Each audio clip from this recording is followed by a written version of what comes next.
Buenas noches a todos. Nuevamente, muchas gracias. Y hoy es nuestra última clase, nuestra última lectura comentada. Así que, bueno, muchísimas gracias por haber llegado hasta acá, por la paciencia y espero que esto, bueno, que les haya servido para tener una mirada más profunda sobre estos capítulos y también para que nos acompañan en la propia vida espiritual de cada uno, ¿no? Bueno, vamos a ponernos en presencia del Señor. Hoy es San Pedro y San Pablo, así que se me ocurrió, bueno, leer un pedacito de una carta de Pablo donde él habla de sí mismo y habla de que ha peleado el buen combate, y es algo que ojalá todos podamos emularlo, ¿no? Así que dice así, esto es de la primera carta a Timoteo, ¿no? Dice, en lo que a ti concierne, en el nombre del Padre, del Hijo y del Espíritu Santo, amén. En lo que a ti concierne, hombre de Dios, huye de todo esto, practica la justicia, la piedad, la fe, el amor, la constancia, la bondad. Pelea el buen combate de la fe, conquista la vida eterna a la que has sido llamado, y en vista de la cual hiciste una magnífica profesión de fe en presencia de numerosos testigos. Yo te ordeno delante de Dios, que da vida a todas las cosas, y delante de Cristo Jesús, que dio buen testimonio ante Poncio Pilato. Observa lo que está prescrito, manteniéndote sin mancha e irreprensible hasta la manifestación de nuestro Señor Jesucristo. Y después también, acá Pablo habla de sí mismo, ¿no? Dice, yo ya estoy a punto de ser derramado como una libación y el momento de mi partida se aproxima. He peleado hasta el fin el buen combate, concluí mi carrera, conservé la fe, y ya está preparada para mí la corona de justicia que el Señor, como justo juez, me dará en ese día, y no solamente a mí, sino a todos los que han aguardado con amor su manifestación. Padre bueno, te alabamos, te bendecimos, te adoramos, te glorificamos, te damos gracias por haber podido profundizar en tu palabra durante estos 2 meses. Te pedimos que hoy también nos sigas acompañando, que envíes tu espíritu para que abra nuestros corazones y nuestras mentes para escuchar todo lo que quieras decirnos. Te lo pedimos por tu Hijo Jesucristo, la palabra hecha carne. Gloria al Padre, gloria al Hijo, gloria al Espíritu Santo, como era en un principio, ahora y siempre, y por los siglos de los siglos. Amén. María, sede de la sabiduría, ruega por nosotros. San Pedro y San Pablo, rueguen por nosotros. Respecto de San Pedro y San Pablo, hay una homilía del Papa Benedicto, que hoy precisamente cumple 10 años, porque es del 29 de junio de 2012, donde habla, bueno, es muy linda, después si quieren les mando el link, pero miren lo que dice acerca de Pedro y Pablo, a propósito de nuestro tema. Dice, se puede pensar también en otro paralelismo opuesto, dice, la tradición cristiana siempre ha considerado inseparables a San Pedro y a San Pablo. Juntos, en efecto, representan todo el Evangelio de Cristo. En Roma, además, su vinculación como hermanos en la fe ha adquirido un significado particular. En efecto, la comunidad cristiana de esta ciudad los consideró una especie de contrapunto de los míticos Rómulo y Remo, la pareja de hermanos a la que se hace remontar la fundación de Roma. Se puede pensar también en otro paralelismo opuesto, siempre a propósito del tema de la hermandad. Es decir, mientras que la primera pareja bíblica de hermanos nos muestra el efecto del pecado por el cual Caín mata a Abel, Pedro y Pablo, aunque humanamente muy diferentes el uno del otro, y a pesar de que no faltaron conflictos en su relación, han constituido un modo nuevo de ser hermanos, vivido según el Evangelio, un modo auténtico hecho posible por la gracia del Evangelio de Cristo que actuaba en ellos. Solo el seguimiento de Jesús conduce a la nueva fraternidad. Aquí se encuentra el primer mensaje fundamental que la solemnidad de hoy nos ofrece a cada uno de nosotros.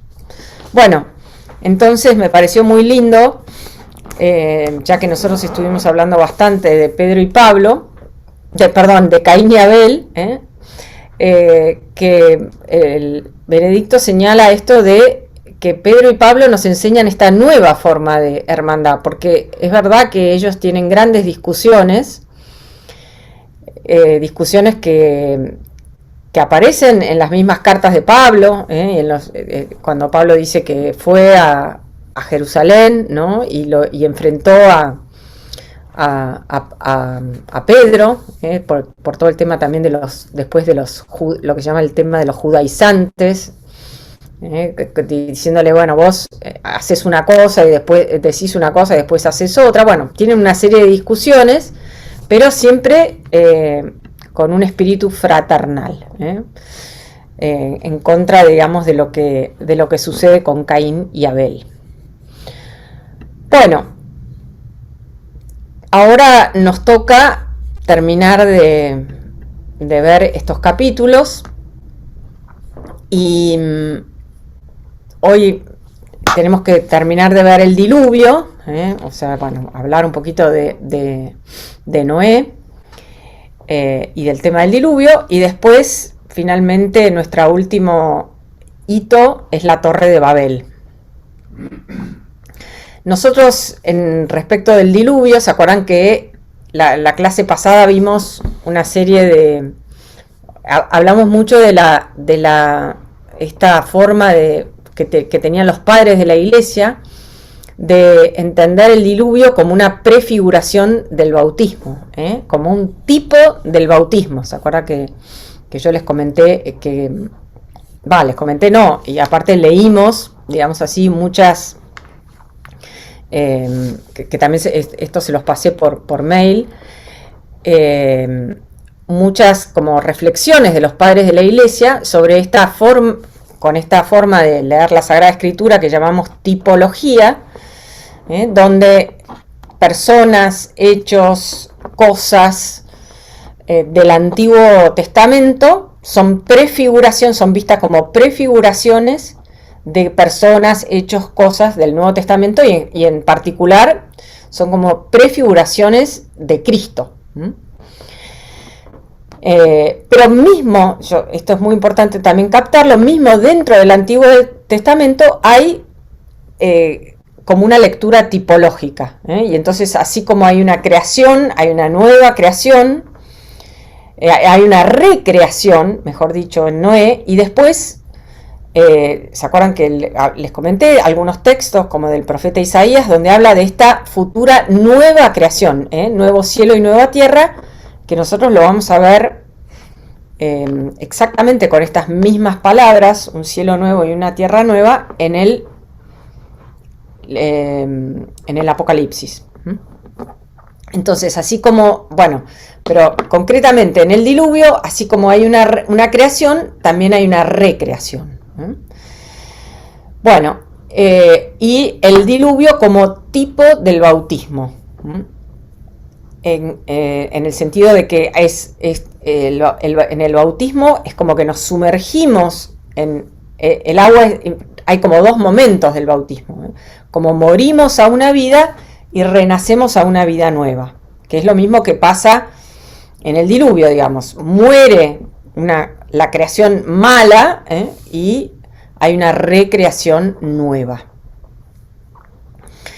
Y también, ¿se acuerdan que vimos cómo la bendición del agua que se hace en la vigilia pascual recoge todos estos motivos del agua del paso, esta especie de dinamismo que se descubre en la Sagrada Escritura, esto que yo les comentaba, ¿no? Por el agua, hacia la montaña sagrada, para la adoración, para tener esta vida abundante. Y efectivamente, bueno, el diluvio es una de estas instancias. Y el bautismo también puede ser vista como otras instancias. Pero no solamente hay una tipología del bautismo, sino también hay una tipología de Noé. Porque se acuerdan que de Noé lo que nos dice... A ver, vamos a compartirles la pantalla.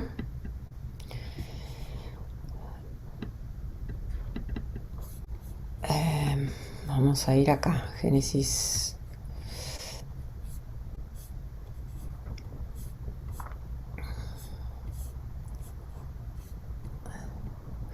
Esto que dice de Noé, pero voy a sacar todas estas cosas que no tienen sentido, de que Noé era un hombre justo e irreprochable entre sus contemporáneos y siguió siempre los caminos de Dios.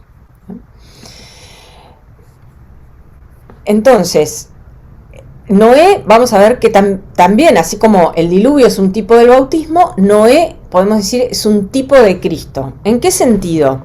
En que, fíjense, es un justo a través del cual se salvan muchos. Esa es como la forma más evidente de ver a Noé como tipo de Cristo. De Noé se nos dice que camina con Dios, que era un hombre justo, irreprochable, y que siguió siempre los caminos de Dios. Esto de caminar con Dios es una forma que tiene siempre la Sagrada Escritura de decir, porque la vida terrena es vista como una peregrinación, como un caminar. De ahí también que nosotros estamos, o sea, cuando nosotros hacemos una peregrinación, digamos, estamos como haciendo, de alguna forma, como imitando como en pequeño la idea de toda nuestra vida, ¿no? Que toda nuestra vida tiene que ser un caminar con Dios. Y el rasgo que resalta el texto de Noé es la obediencia. Y Noé va a aceptar esta invitación que Dios le hace. Y en este sentido, si nosotros lo quisiéramos ver en términos modernos, podemos decir, Noé es un líder, porque él acepta la invitación y va como va al frente, y además, gracias a él, se salva toda su familia, ¿no? Y podemos pensar también el diluvio como una suerte de lo que nos pasa en la vida, Siempre va a haber un diluvio en tu vida, podríamos pensar, en nuestra vida. ¿En qué sentido? Bueno, lo que dice también Jesús en el Evangelio, ¿no? De que cuando habla de la casa hecha sobre roca, no dice no va a pasar nada, sino que dice vienen las tormentas, o sea, viene el diluvio a tu vida, pero si vos estás como anclado en algo, es como que estás preparado, digamos así, para soportar esto. Pero podemos pensar en el diluvio como una situación muy frecuente en la vida, que de repente viene esta tormenta y se cambia completamente nuestra vida. Y vemos que la familia es como, de alguna forma, es al reunir a su familia, porque esta salvación que va a realizar Dios no es solamente, fíjense, no se habla de cómo son los hijos de Noé, ni su esposa, ni sus nueras, pero a través de este justo hay esta salvación para muchos, ¿no? Entonces la familia también como poder para soportar el diluvio, esta especie de ancla que nosotros tenemos para soportar el diluvio. Cuando salió a la luz, o digamos cuando se proclamó Amoris Laetitia, en ese momento el prefecto para la doctrina de la fe era el cardenal Müller, y él hizo una muy linda carta explicando Amoris Laetitia y usando precisamente el tema del diluvio y el arca para explicar la iglesia. Bueno, también les voy a mandar ese link para que lo puedan leer si les interesa. Es otra forma también de entender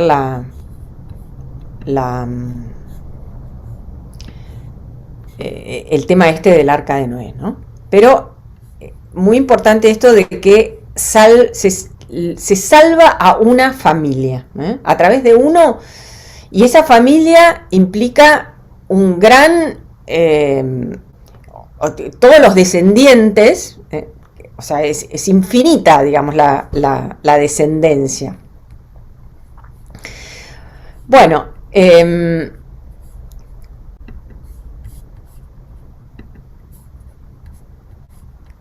el motivo, digamos así, del diluvio ya lo hablamos, ¿no? Que era que la tierra se había llenado de violencia y que Dios se usa, digamos así, el texto, digamos, esta forma antropomórfica de referirse a Dios, como que se arrepiente. Bueno, ¿se acuerdan? Y también estuvimos viendo ese tema en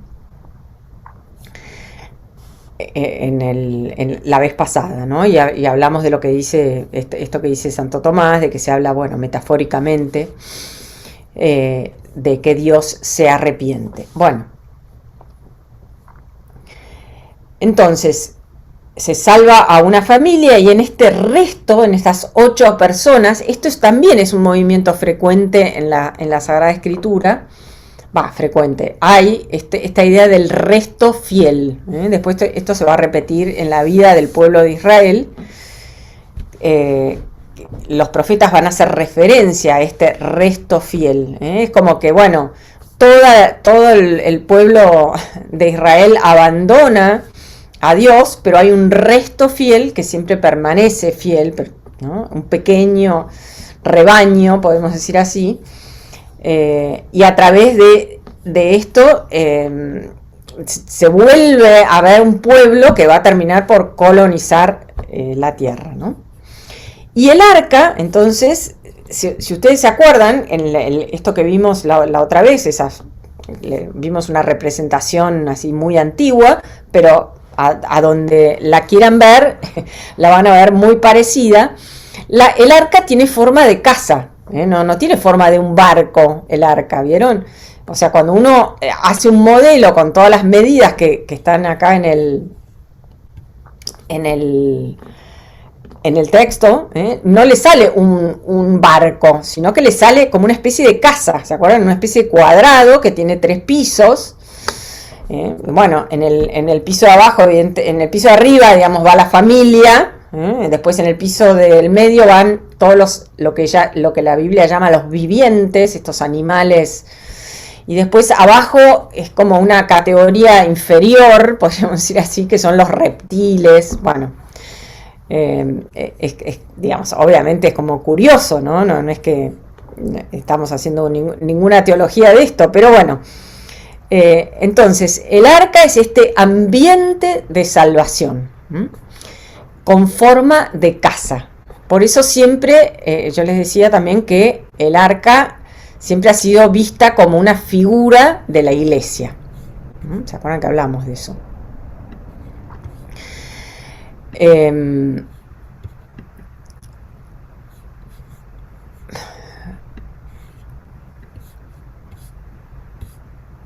Bueno, entonces,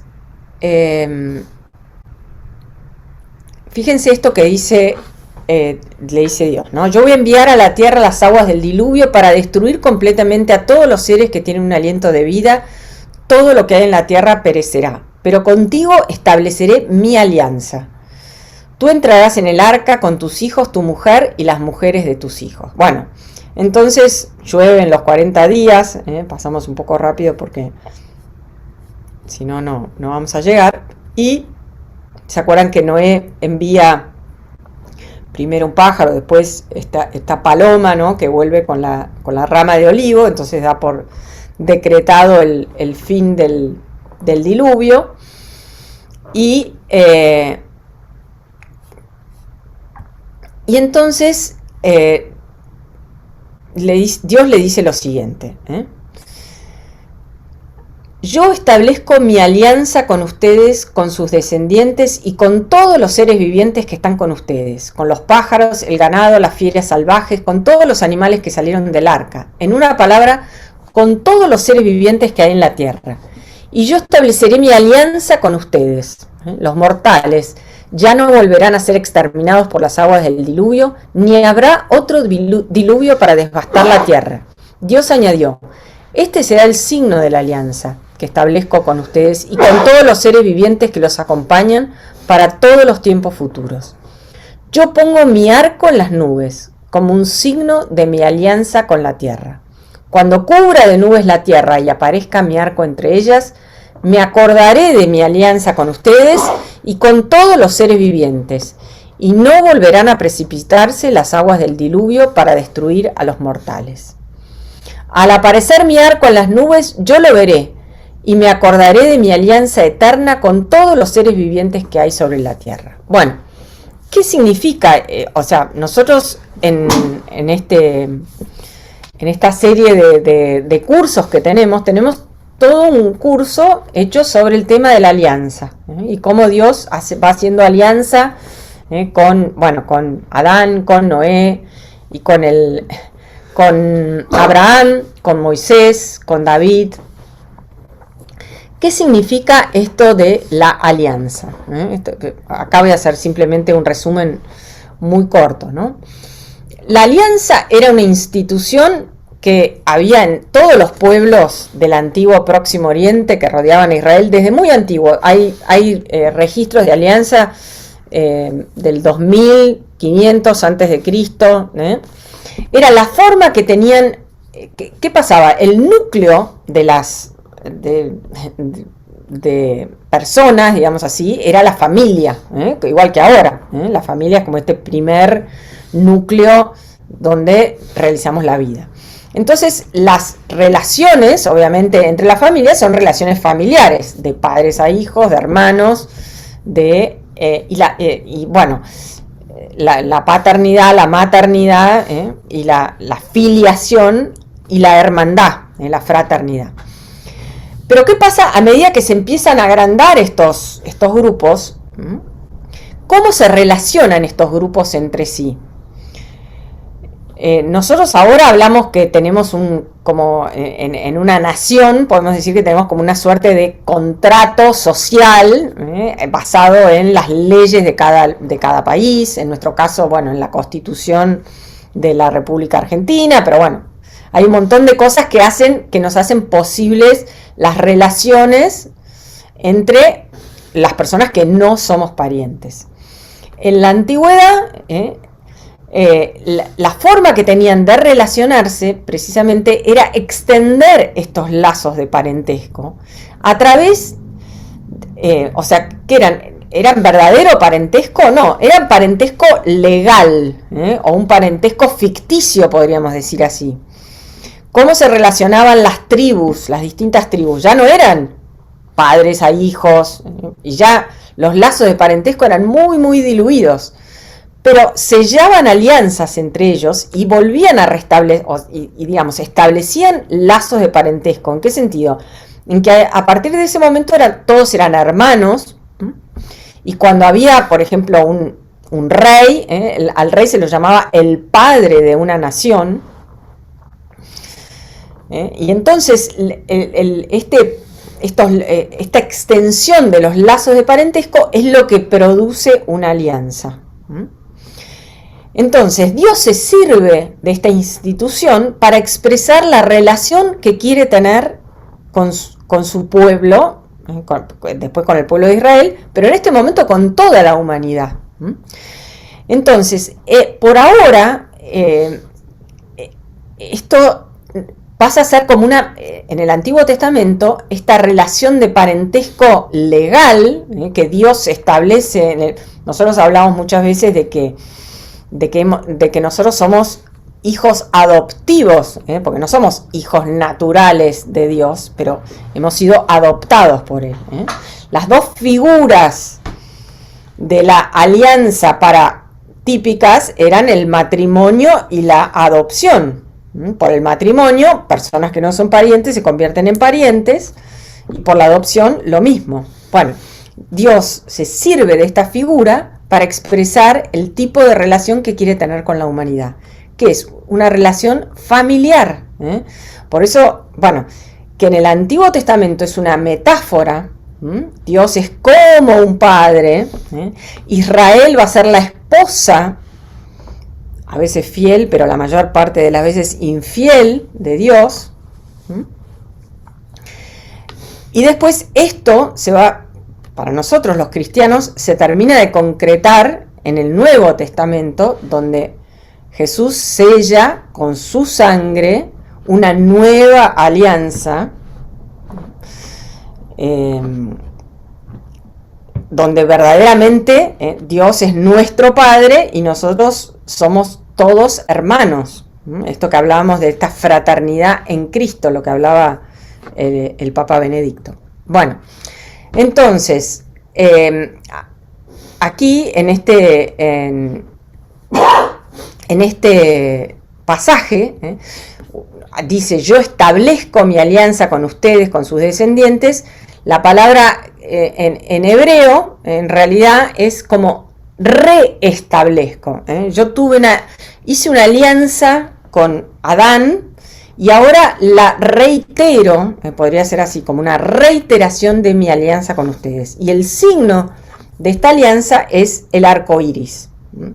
Entonces, bueno, muchos se preguntan ¿por qué? ¿Qué sentido tiene? Bueno, una explicación que daban los padres de la iglesia era que es como que a través del diluvio, podríamos decir así, Dios le hace como una suerte de guerra a la humanidad, podríamos decir. Entonces, a poner el arco en el cielo es como decir: colgué el arco, ¿vieron? Porque se peleaba con arco y flecha, entonces el arco era un arma de guerra. Entonces, cuando Dios cuelga su arco, pues esa es como la forma, ¿vieron? Como el arco iris, como que es como un arco, podríamos pensar, colgado. Yo pongo mi arco en las nubes, es como decir, bueno, esta es la señal de que nunca más voy a destruir a la humanidad, ¿no? Este es como el signo cada una de las alianzas hay un signo que las distingue. En este caso, la alianza que Dios hace con Noé, su signo es, dicho por el mismo Dios, digamos así, es el arco iris. Quería, antes de terminar con el tema del diluvio, detenerme un minuto en el tema de el sacrificio. ¿Se acuerdan que hablamos de que a partir de que el hombre es expulsado del paraíso, la relación con Dios pasa por el sacrificio? Fíjense qué es lo primero que sucede cuando Noé sale. Noé levantó, o sea, hace salir a todos, acá lo tenemos, ¿no? La tierra comenzó a secarse. Noé retiró el techo del arca y vio que la tierra se estaba secando, y el 27º día del mes la tierra ya estaba seca. Entonces Dios dijo a Noé: sal del arca con tu mujer, tus hijos, las mujeres de tus hijos, saca también a todos los seres vivientes que están contigo, aves, ganado o cualquier clase de animales. Y entonces Noé salió y lo primero que hace es esto. Noé levantó un altar al Señor y, tomando animales puros y pájaros puros de todas clases, ofreció holocaustos sobre el altar. ¿Qué eran los animales puros y los pájaros puros? Son los animales aptos para el sacrificio. En el libro del Levítico, ¿se acuerdan que yo les comenté que es una suerte de manual de de los sacrificios, que es el tercer libro ¿no? Viene Génesis, Éxodo, Levítico, Números, Deuteronomio, o sea, es parte del Pentateuco, de lo que los judíos llaman la ley de Moisés. Bueno, en el Levítico se describe perfectamente qué animales son los aptos para el sacrificio. Bueno, y estos son lo que se llama acá animales puros. Y entonces nuevamente tenemos como esta forma antropomórfica que tiene el autor sagrado de referirse a Dios, ¿no? ¿Qué es lo que hace este sacrificio? Este sacrificio restaura, o como que hace evidente esta restauración de la relación con Dios. Fíjense cómo lo expresa el autor sagrado. Dice: cuando el Señor aspiró el aroma agradable, algunas traducciones hablan del calmante aroma, se dijo a sí mismo: nunca más volveré a maldecir el suelo por causa del hombre, porque los designios del corazón humano son malos desde su juventud.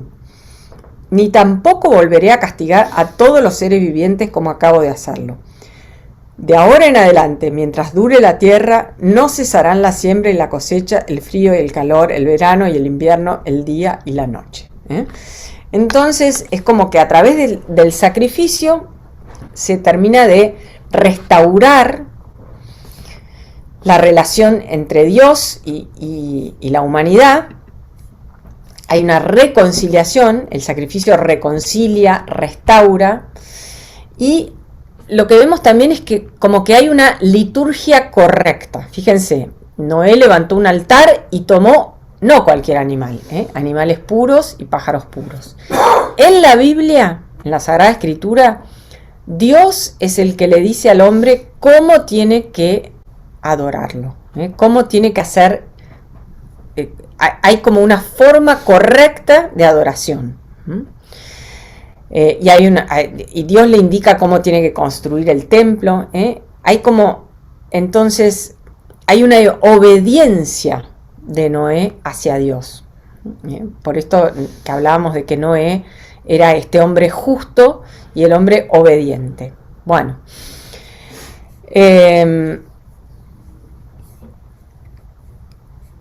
entonces fíjense cómo esto que hablábamos la otra vez, de que hay como una recreación, así como en la antigua creación Dios había bendecido al hombre, ahora nuevamente Dios bendice a Noé y a sus hijos, diciéndoles: sean fecundos, multiplíquense y llenen la tierra.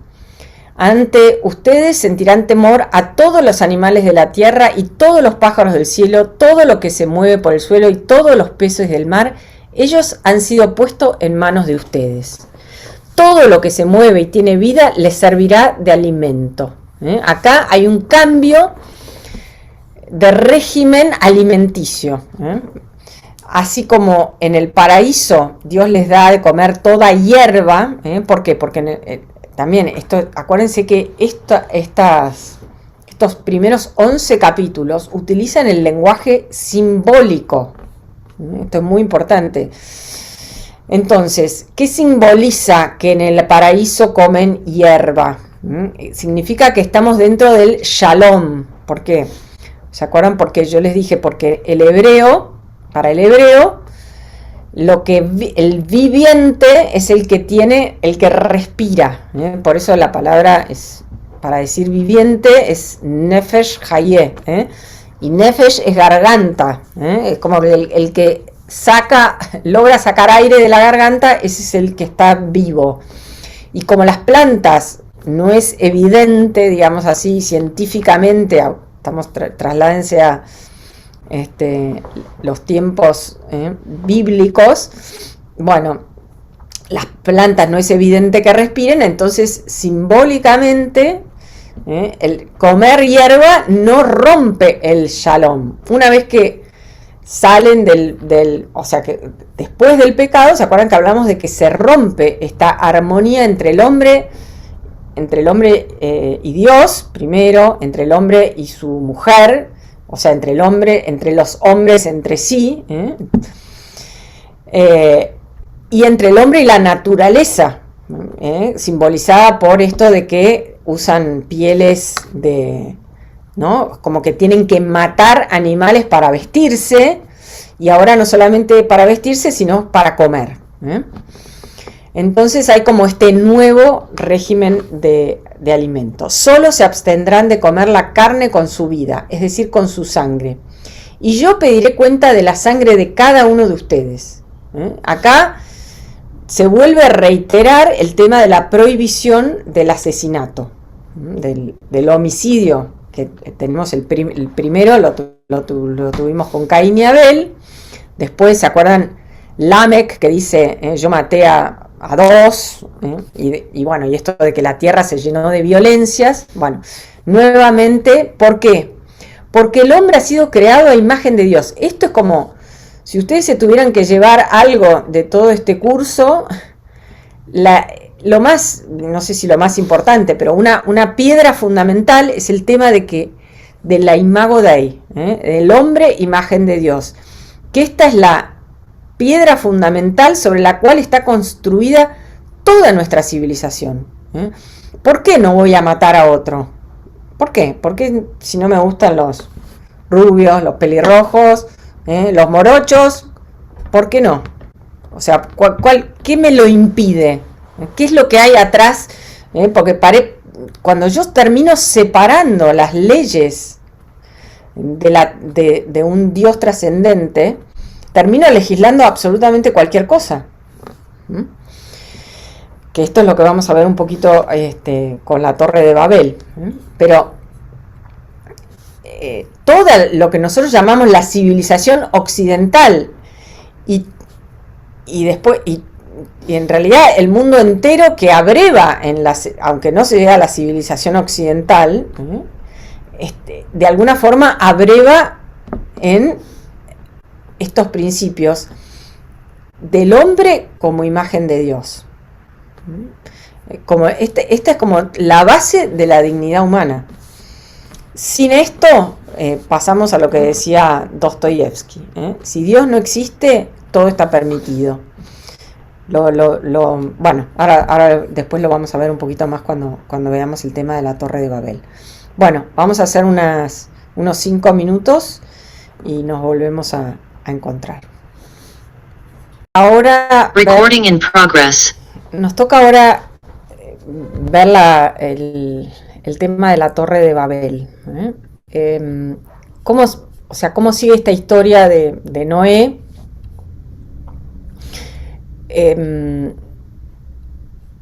Dice, los hijos de Noé que salieron del arca fueron Sem, Cam y Jafet. Cam es el padre de Canaán. Bueno, aquí no me voy a detener mucho en esto, pero es como que nuevamente, así como hay una rama de Caín, y después, ¿se acuerdan? Abel no tiene descendencia, pero después están los hijos de Set, que es como la rama buena, pero que también se terminan mezclando. Bueno, acá nuevamente va a pasar lo mismo. Hay una rama buena, que es la de Sem, en hebreo se dice Shem, y Jafet, que es neutro, podríamos decir así, y una rama mala, que es Cam. Y bueno, ya en el primer momento tenemos este problemita, que es, a partir de estos 3 hijos de Noé, se pobló toda la tierra. Noé se dedicó a la agricultura y fue el primero que plantó una viña, pero cuando bebió vino se embriagó y quedó tendido en medio de su carpa completamente desnudo. Cam, el padre de Canaán, al ver su padre desnudo, fue a contárselo a sus hermanos que estaban afuera. Entonces Sem y Jafet tomaron un manto, se lo pusieron los dos sobre la espalda y caminando hacia atrás, cubrieron la desnudez de su padre. Entonces, ahí en la Biblia hay este tema de ver la desnudez del padre. Bueno, hay un montón de teorías de qué es lo que pasó acá, pero no me voy a detener en esto. Pero dice así: cuando Noé despertó de su embriaguez y se enteró de lo que había hecho su hijo menor, dijo, maldito sea Canaán, él será para sus hermanos el último de los esclavos. Y agregó, bendito sea el Señor, Dios de Sem, y que Canaán sea su esclavo. Que Dios abra camino a Jafet para que habite entre los campamentos de Sem, y que Canaán sea su esclavo. Bueno, y entonces tenemos este tema de todos los descendientes de los hijos de Noé. Bueno, y vamos, me voy a detener simplemente en esto. Acá se están conformando estas 70 naciones que antes de entrar en la historia del pueblo elegido, del pueblo de Israel, es como que Dios va a hace memoria de estas 70 naciones que van a quedar como para siempre, como que acá, si bien Dios va a elegir una, van a quedar estas 70 naciones en la memoria, y a través de nuevamente, fíjense el movimiento, ¿no? ¿Se acuerdan? A través de un justo, a través de Noé, se va a salvar, digamos, toda la humanidad, en principio su familia, pero después esto va a repoblar el mundo, y que hablábamos que es un tipo de Cristo, y es como que Dios le va a prometer a Abraham, nosotros no lo vamos a ver a esto, pero cuando Dios haga alianza con Abraham, le va a decir, a través tuyo se van a bendecir todas las naciones de la tierra. Es decir, que el pueblo elegido, el pueblo amado por Dios, no es simplemente amado porque sí, sino que va a ser como como el instrumento a través del cual se van a bendecir todos los pueblos de la tierra. No termina como diciendo, bueno, qué bueno es este pueblo y qué malos son todos los demás, sino que es un instrumento para la bendición de toda la humanidad. Bueno, y nosotros, yo simplemente lo que les quería mostrar acá, también le nacieron hijos a Sem, el padre de todos los hijos de Eber. Este nombre, Eber, es la palabra de la cual deriva el término hebreo. Cuando nosotros hablamos de hebreos, hablamos de los hijos de Eber. ¿Qué va a pasar? Después, los hebreos,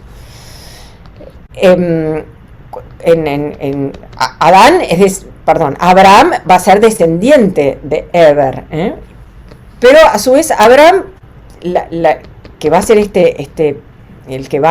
padre, digamos así, de todo el pueblo de Israel, va a tener a su hijo Isaac, el hijo de la promesa. A su vez Isaac va a tener a dos, Esaú y Jacob va a ser el padre de las 12 tribus de Israel. ¿Por qué? Porque a él Dios le cambia el nombre y lo llama Israel. Entonces, nosotros en esta instancia de la Biblia, de la Sagrada Escritura, no podemos hablar de Israel ni de israelitas, porque todavía no existen. Acá hablamos de hebreos.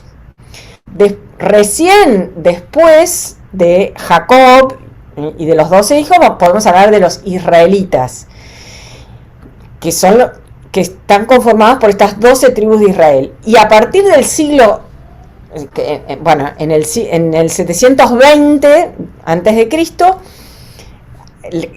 Asiria conquista Israel, el reino del norte, donde estaban concentradas 10 de las 12 tribus de Israel, elimina este reino, las dispersa por toda entonces es como que desaparece el pueblo de Israel y solamente va a quedar la tribu de Judá. Entonces, a partir de ahí es que nosotros hablamos de judíos. ¿Entienden cómo es? Hebreo, israelita, judío. Esa es como la progresión en los nombres. Esos son como los nombres correctos. Igual es como que el término Israel abarca también a los judíos, y hay como una esperanza puesta, y que los profetas van a proclamar, de que haya un nuevo éxodo donde vuelvan a juntarse las 12 tribus de Israel. Y nosotros, ¿qué decimos? Que la iglesia es el nuevo Israel. Por eso tenemos los 12 apóstoles, que son como los padres, como estos, como que los patriarcas de las 12 tribus de Israel son prefiguración de los 12 apóstoles. Bueno, pero bueno, quería detenerme en este tema de Eber, porque de ahí desciende el tema de hebreo. ¿eh? Bueno, entonces acá llegamos al texto de Babel, ¿eh? Todo el mundo hablaba una misma lengua y empleaba las mismas palabras. Y cuando los hombres emigraron desde Oriente, encontraron una llanura en la región de Senaar y se establecieron allí. Entonces se dijeron unos a otros: vamos, fabriquemos ladrillos y pongamos a cocer el fuego. Y usaron ladrillos en lugar de piedra, y el asfalto les sirvió de mezcla. Después dijeron: edifiquemos una ciudad y también una torre cuya cúspide llegue hasta el cielo, para perpetuar nuestro nombre y no dispersarnos por toda la tierra. Pero el Señor bajó a ver la ciudad y la torre que los hombres estaban construyendo, y dijo: si esta es la primera obra que realizan, nada de lo que se propongan hacer les resultará imposible mientras formen un solo pueblo y todos hablen la misma lengua. Bajemos entonces, y una vez allí confundamos su lengua para que ya no se entiendan unos a otros. Así el Señor los dispersó de aquel lugar, diseminándolos por toda la tierra. Y ellos dejaron de construir la ciudad. Por eso se llamó Babel. Allí en efecto el Señor confundió la lengua de los hombres y los dispersó por toda la tierra. Bueno, este es nuestro texto, ¿no?, de la Torre de Babel. Nuevamente es un texto, podemos pensar, bastante difícil, ¿no? La primera pregunta que nos podríamos hacer es: ¿Dios tiene razón en esto que hace? O sea, ¿hay una buena razón para esto? La palabra Babel, evidentemente está emparentada con Babilonia, y durante mucho tiempo se decía que esto de la Torre de Babel imitaba, digamos, hacía referencia a los famosos templos que se llamaban zigurats, que seguramente alguna vez los habrán visto en alguna representación, ¿no?, que unas especies de escaleras que suben al cielo. Pero en realidad, que el pueblo de Israel, digamos, que el pueblo judío se encontró con ellos cuando fue llevado al exilio en Babilonia alrededor del año 600, ¿no? Pero ya en Enuma Elish, este texto que vimos acerca de, ¿se acuerdan que hablábamos de la creación, que era un texto, digamos así, paralelo también al texto de la creación? También figuran estos templos grandiosos, ¿no? Y yo les quería mostrar, antes de entrar más en el tema teológico, hay un famoso cuadro de Bruegel. A ver, perdón, se perdió la señal porque estoy viendo acá que, discúlpenme, a ver. ¿Ustedes están viendo? A mí me desapareció el... Vemos el texto, Luisa. Ah, ¿están viendo el texto? Bueno, pero yo no lo estoy viendo, no sé por qué. A ver, voy a ver si lo puedo... Ah, bueno, a ver. Perdón. Yo lo perdí. Ustedes lo ven, pero yo lo perdí.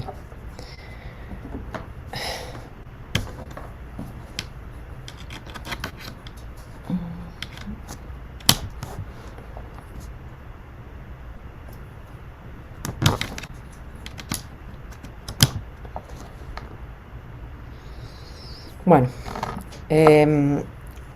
lo que les quería mostrar era... Voy a dejar de compartir pantalla del texto y les voy a compartir un... Esperen.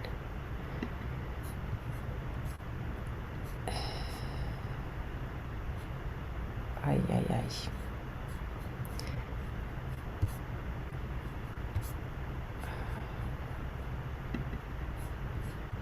No. Tengo un lío. Perdón. Acá. A ver.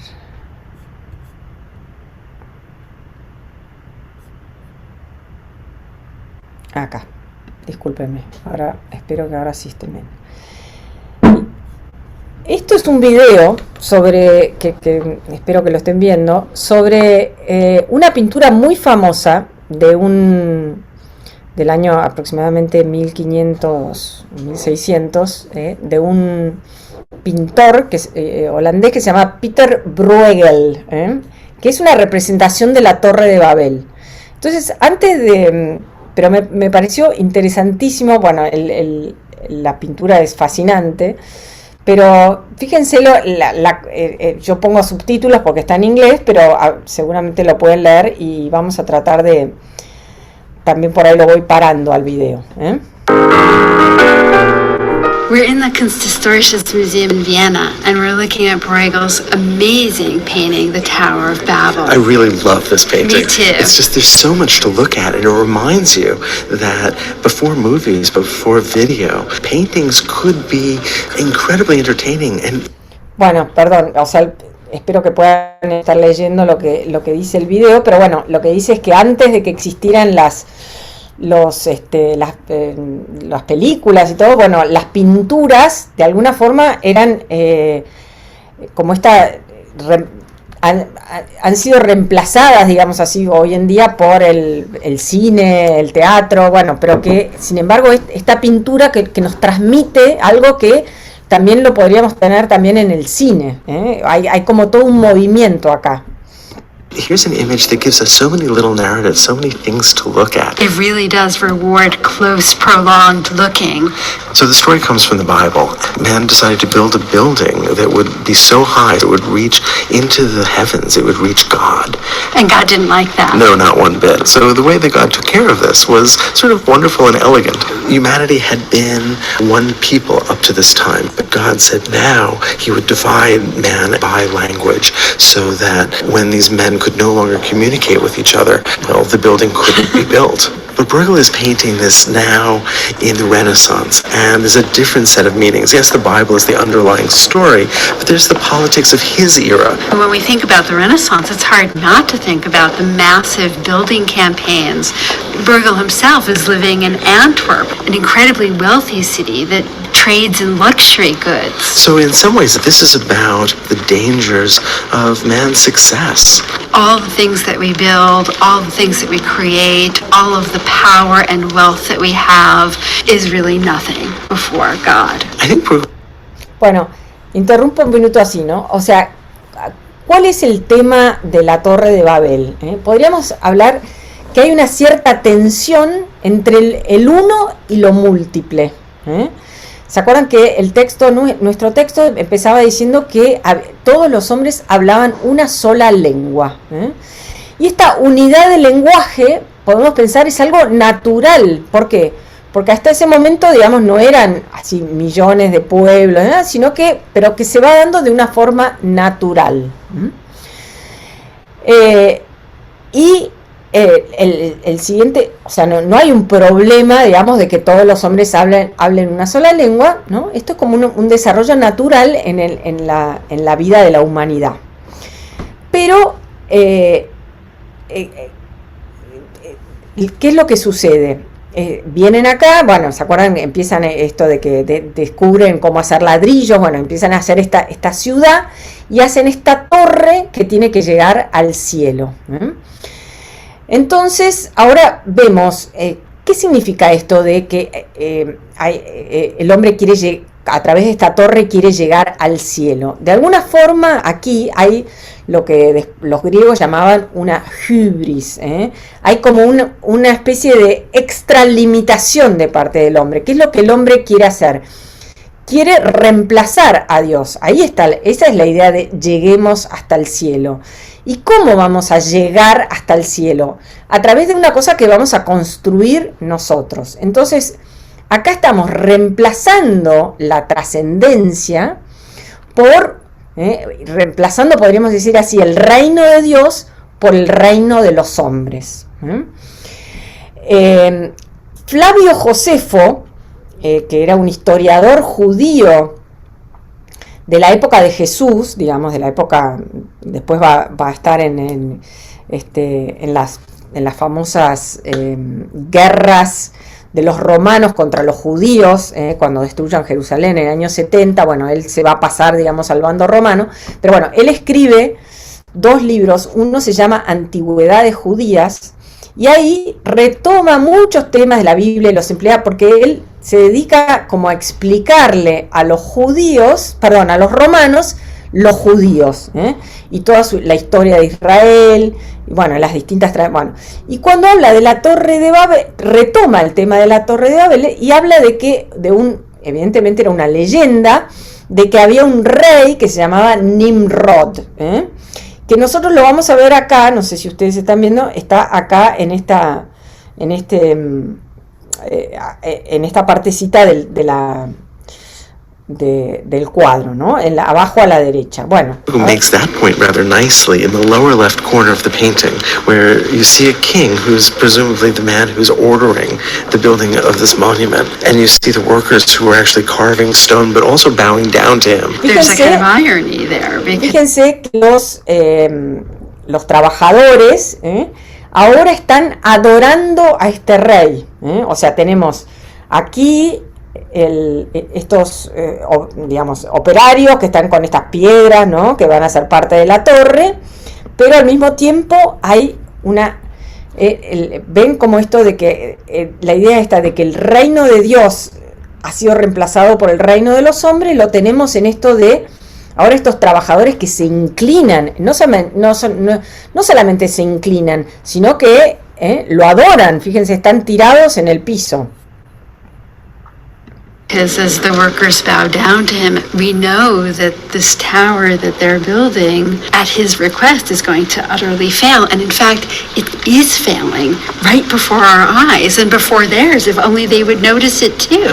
You mean, even as it's being built, it's so large. Lo que está diciendo, si están pudiendo leer los cartelitos, digamos, es que por un lado los hombres están adorando a este Dios, a este rey que es el que les ha encargado construir esta torre, pero que ya ante nuestros propios ojos ven que la torre está empezando a fallar. Fíjense que está como inclinada un poco hacia la izquierda, y así como hay lugares perfectos, muy bien construidos y todo, hay otros que están como empezando a entrar en ruinas. Ante nuestros propios ojos están fallando. That it's also falling apart. In fact, the whole tower, although it seems so massive and so solid, is leaning to the left slightly, and it seems to be almost menacing the medieval city that's just beyond it. There are some places where it seems very unfinished. I mean, if we look at the center, there's uncut rock, and then in other areas it looks completed, and in other areas there's scaffolding. There's this sense that it's rising and falling simultaneously. You know, the whole thing really looks believable. You see winches and cranes, hoists, and sort of the basic construct itself seems to be loosely based on the Colosseum in Rome, which Bruegel would have seen when he visited that city.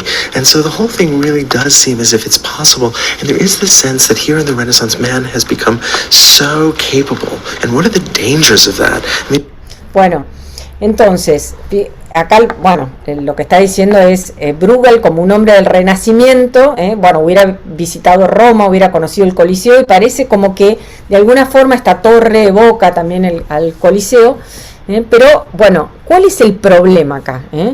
Fíjense, el problema es que en el texto, que ahora después lo vamos a volver a leer, el texto habla de que ellos quieren hacer grande su nombre. Es como decir, esta es nuestra ciudad, nuestros planes, nuestra vida, versus, ¿se acuerdan que anteriormente hablamos de que los descendientes de Set, los setitas, que eran estos que después la Biblia va a llamar los hijos de Dios, que hacían? Invocaban el nombre de Dios. Y nosotros como cristianos siempre lo primero que hacemos en toda nuestro culto a Dios, en nuestra oración, ¿qué decimos? En el nombre del Padre, del Hijo, o sea, ponemos el nombre de Dios por encima del nuestro. ¿Por qué? o sea, la señal de la cruz, que nosotros decimos que es la señal del cristiano, en el cual nosotros decimos en el nombre del Padre, del Hijo y del Espíritu Santo. ¿Por qué? Porque nosotros somos hijos de Dios, nos reconocemos hijos de Dios, y por lo tanto, además de nuestro apellido que recibimos de nuestros padres, tenemos el nombre, verdaderamente nuestro apellido es el nombre del Padre, del Hijo y del Espíritu Santo. Acá lo que se busca es reemplazar este nombre de Dios, como anteriormente hablábamos de estos setitas, estos buenos que invocaban el nombre de Dios. Ahora queremos hacer grande nuestro nombre. Es como este orgullo que tienen estos hombres. ¿Y cuál es el problema? Que es muy, muy, muy peligroso. Que surge cuando uno reemplaza lo trascendente. Esto que hablábamos de lo que decía Dostoyevsky, ¿no? Si Dios no existe, todo está permitido, ¿no? ¿Qué sucede en esta utopía? En esto que veíamos de este rey que estaba ahí al costado y que los hombres lo adoran. De alguna forma es como que el Estado reemplaza la trascendencia. Y esto es peligroso. Y este Estado que es cada vez más grande. Esto es de tremenda actualidad. Es como que ahora lo que antes era estas relaciones amorosas entre estas tribus, ahora está visto de alguna forma, es reemplazado por este rey al que adoramos, nos inclinamos directamente, nos tiramos al suelo para adorarlo, y la torre simboliza como este Estado, este reino que crece y crece y crece y termina ejerciendo una tiranía. Y aquí es donde el tema que hablábamos de ¿se acuerdan que yo les dije que el lenguaje era uno, y como esto era una unidad natural? Pero cuando Dios es marginalizado, esta unidad ahora está hecha por nosotros. Y entonces empezamos, ¿qué es lo normal cuando crece y crece y crece? Ya no hay unidad, pero hay diversidad, y la clave está en la unidad, en la diversidad, como decimos, ¿no? Pero tiene que haber una diversidad. En cambio acá es como que esta unidad va a ser hecha por nosotros, se convierte en una tiranía. En el siglo XX tenemos desgraciadamente montones de ejemplos de esta tiranía que cuando destruye o deja de lado la trascendencia y la quiere reemplazar por este Estado gigantesco, o pensemos, por ejemplo, qué sé yo, en lo que decía la Alemania nazi, ¿no? ¿Se acuerda que hablaba de Ein Reich, ein Führer, ein Volk? Un Führer, un conductor, un reino, un pueblo. Era como que, y esto lo impongo por la fuerza. En la China de Mao, todas las personas tienen que estar vestidas iguales, y yo voy a ejercer el control.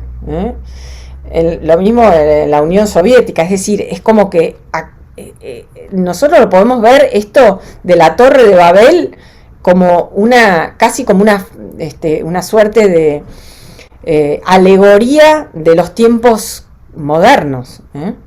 Bueno.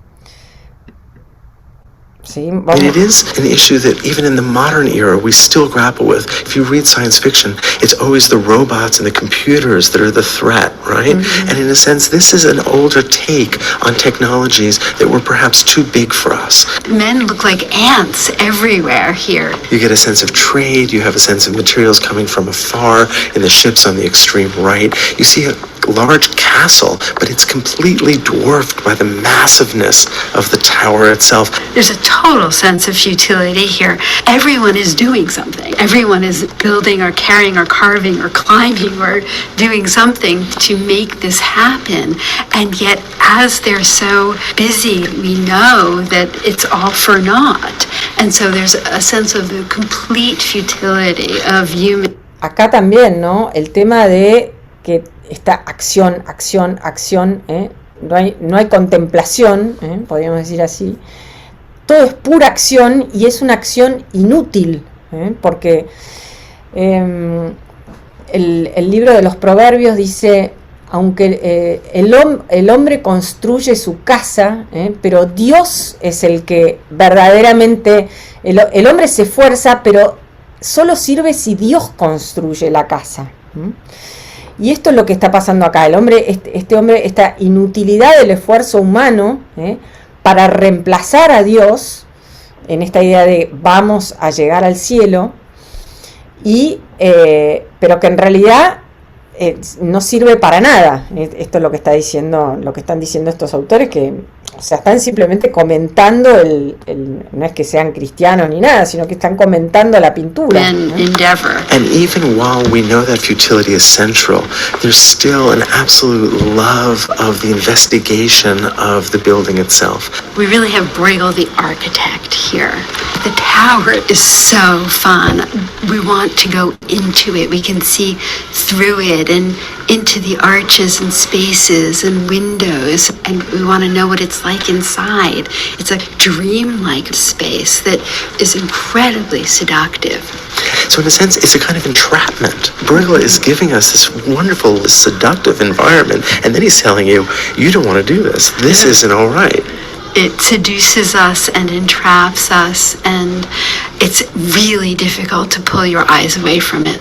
Es como que el hombre se enamora de su propia obra y queda completamente seducido por esta, bueno, podemos decir obra de la tecnología, no sé, busquen todas las metáforas que quieran para entender esto, pero es como que no podemos apartarnos de esto, y acá nuevamente podemos pensar como una alegoría del mundo contemporáneo, donde estamos todos atrapados por y seducidos por esta tecnología, y de alguna forma como que nos vamos deshumanizando. Eso es lo que, o sea, si la ponemos al servicio es una cosa, y si dejamos que esto se convierta como en esta nuevo Dios, de alguna forma, estamos olvidando nuestro propósito original en el mundo.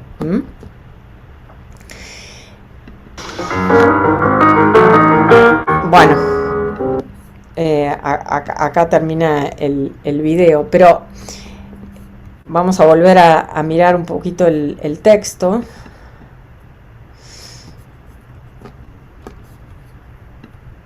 Perdón. Todo el mundo hablaba una misma lengua, empleaba las mismas palabras, y cuando los hombres emigraron desde Oriente, encontraron una llanura en la región de Sennaar y se establecieron allí. Y entonces se dijeron unos a otros, vamos, fabriquemos ladrillos y pongámoslos a cocer al fuego. Bueno, entonces después dijeron, vamos a perpetuar nuestro nombre. Esta es la idea, esta es la hubris. Y no dispersarnos por toda la tierra. Entonces, ¿cuál es qué es el castigo en este caso? Es, de alguna forma, es que Dios introduce nuevamente la diversidad. Entonces podemos pensar en el castigo como sanador ante esta tiranía impuesta por los hombres. Dios introduce un castigo en el cual hay como una cierta sanación, que la tenemos en esto que hablamos, de esta tensión entre lo uno y lo múltiple. Dios como que vuelve a restaurar una sana diversidad. Entonces, como a través de esta diversidad, dejaron de construir la ciudad, y dejaron de construir esta torre con la cual querían reemplazar a Dios. Bueno, esta es una forma de verla. Pero nosotros también es muy importante captar que hay otra forma, además de ver esta forma de Babel, cómo lo ha leído la tradición cristiana a la Torre de Babel. La ha leído como el anti-Pentecostés. Entonces vamos a ir al libro de los Hechos, donde se narra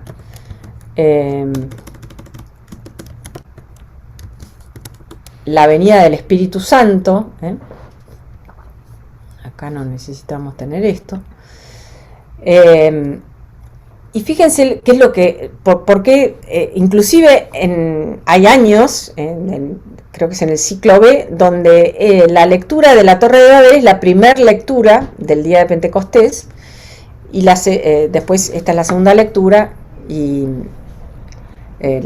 dice así: al llegar el día de Pentecostés estaban todos reunidos en el mismo lugar. De pronto vino del cielo un ruido semejante a una fuerte ráfaga de viento que resonó en toda la casa donde se encontraban. Entonces vieron aparecer unas lenguas como de fuego que descendieron por separado sobre cada uno de ellos. Todos quedaron llenos del Espíritu Santo y comenzaron a hablar en distintas lenguas según el Espíritu les permitía expresarse. Había en Jerusalén judíos piadosos venidos de todas las naciones del mundo. Al oír este ruido se congregó la multitud y se llenó de asombro, porque cada uno los oía hablar en su propia lengua. Con gran admiración y estupor decían: ¿acaso estos hombres que hablan no son todos galileos? ¿Cómo es que cada uno de nosotros los oye en su propia lengua? Partos, medos y elamitas, los que habitamos en la Mesopotamia o en la misma Judea, en Capadocia, en el Ponto, en Asia Menor, Frigia, Panfilia, en Egipto, en la Libia Cirenaica, los peregrinos de Roma, judíos y prosélitos, cretenses y árabes, todos oímos proclamar en nuestras lenguas las maravillas de Dios. Entonces, ¿qué es lo que tenemos aquí? Fíjense, tenemos como un... A ver, les voy a tratar de mostrar esta... A ver, una tablita que les hice.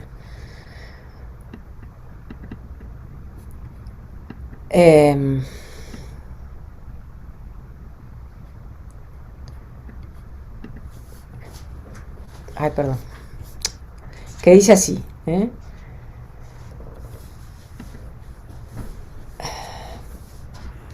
Acá está. Bueno, ahora sí. Bueno.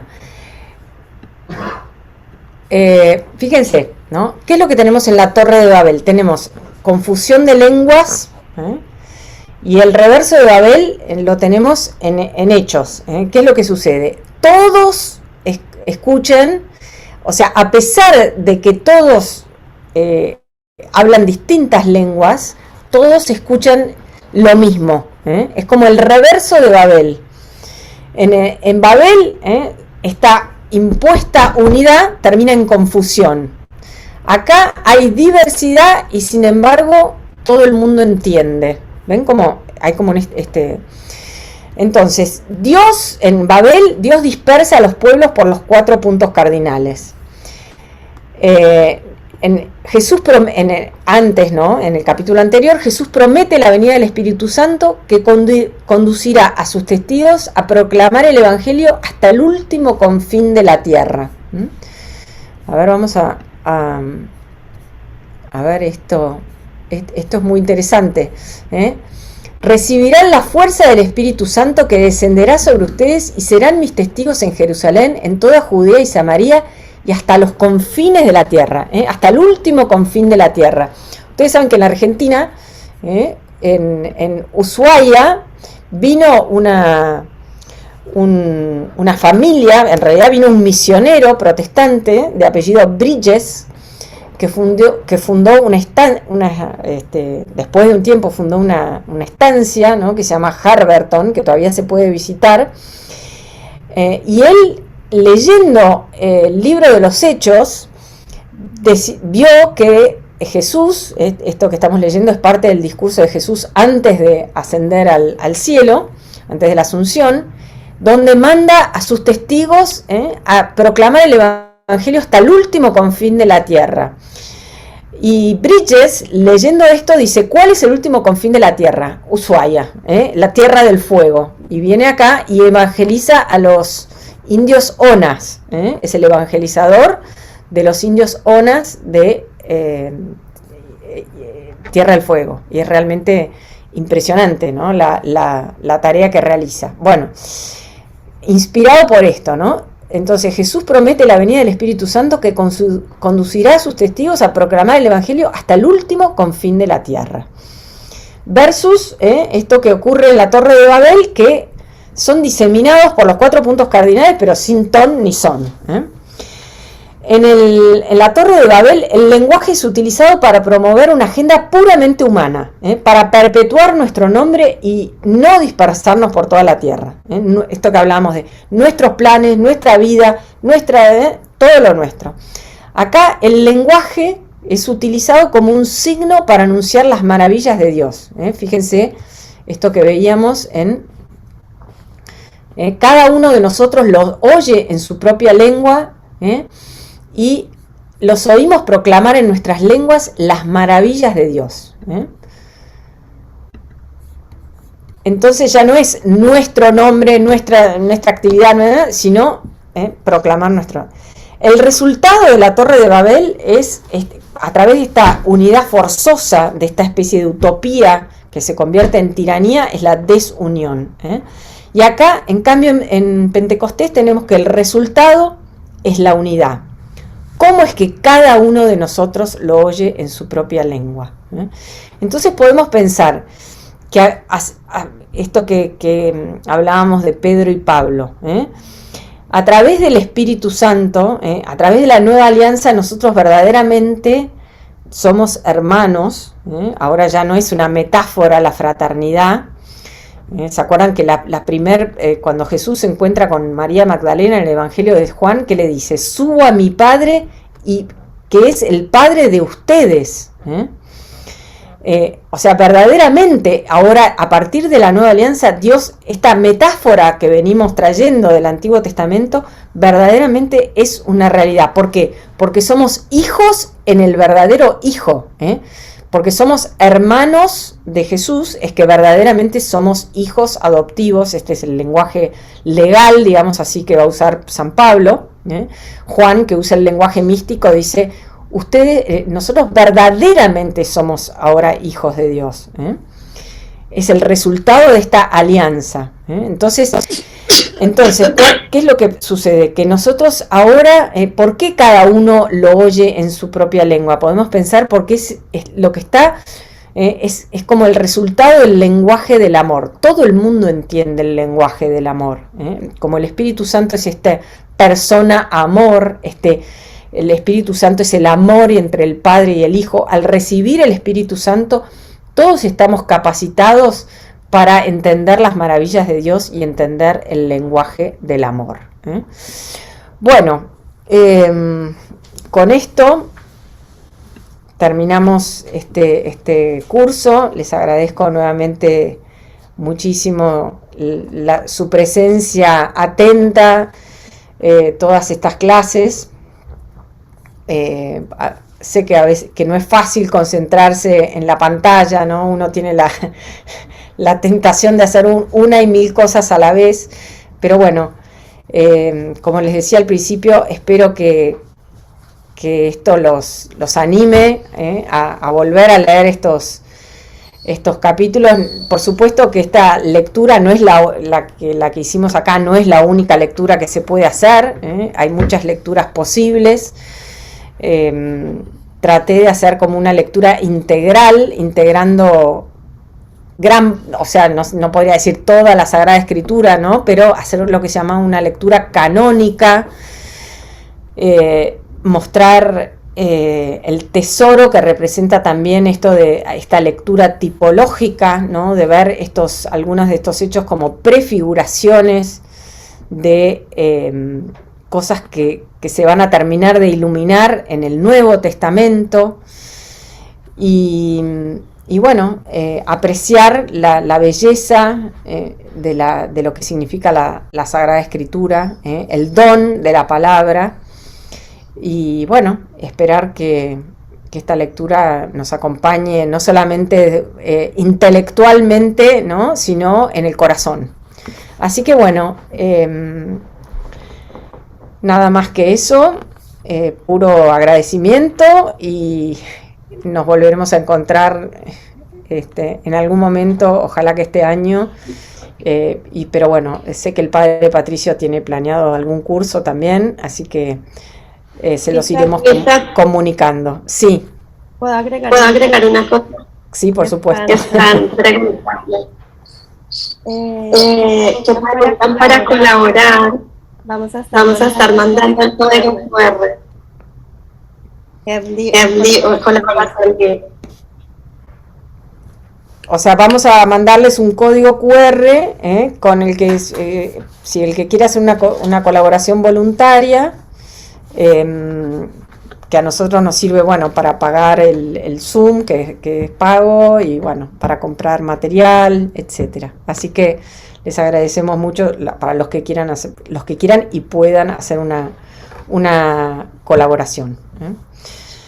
Bueno, también les voy a mandar les voy a mandar por mail esta homilía que les dije de Benedicto, que habla de San Pedro y San Pablo, esta explicación de la iglesia como el arca del cardenal Müller, y bueno, cualquier otra cosa. Y les voy a mandar también el link a este video tan lindo que vimos hoy de la Torre de Babel. Bueno, muchísimas gracias, que Dios los bendiga y que puedan profundizar en la palabra.